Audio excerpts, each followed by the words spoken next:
politics to issues around the world, 2016 has definitely been a year filled with turmoil. It's one of the reasons a central Illinois man decided that now is the time to spread a message of peace using some unique means. ciLiving's Ryan Burke checked it out. Yeah, it's something really unique. You know, if you've happened to walk around downtown Champaign, you may have noticed that there's a lot of different paper cranes in one particular storefront. Maybe leaves you going, what's going on there? Well, I felt the same way, so I had to check it out. Turns out the artist was inspired to fold thousands of them to spread a message of peace.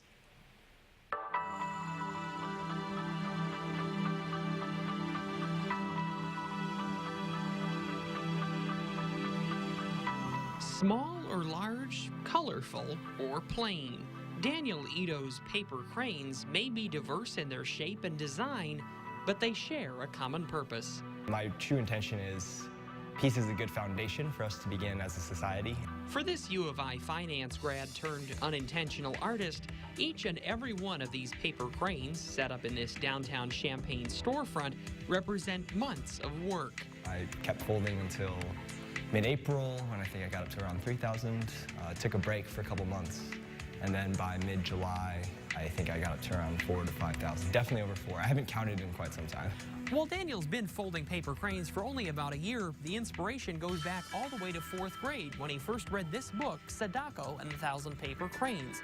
It's a book about a girl who developed leukemia following the bombing of Hiroshima. While she was hospitalized as a young child, she believed in this Japanese legend that anyone who folds 1,000 paper cranes is granted a wish.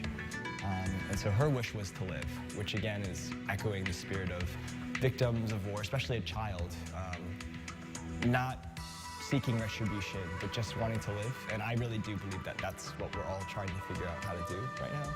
What began as a simple project turned into something much larger, an opportunity for people to see a message of peace through a visual medium. You can admire it just for its beauty, you can admire for the spirit of the work, you can admire for the time that I put into it.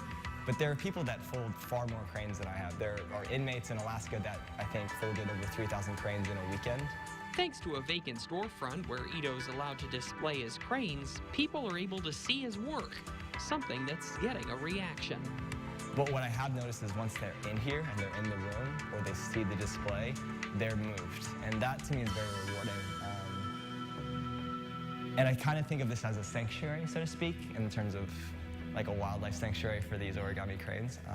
But I'd like it to just, I mean, it's open, it's quiet. There's not sitting area, but you can pop on the floor, you can meditate, you can just walk around. Paper cranes, sending a loud and clear message without ever saying a word.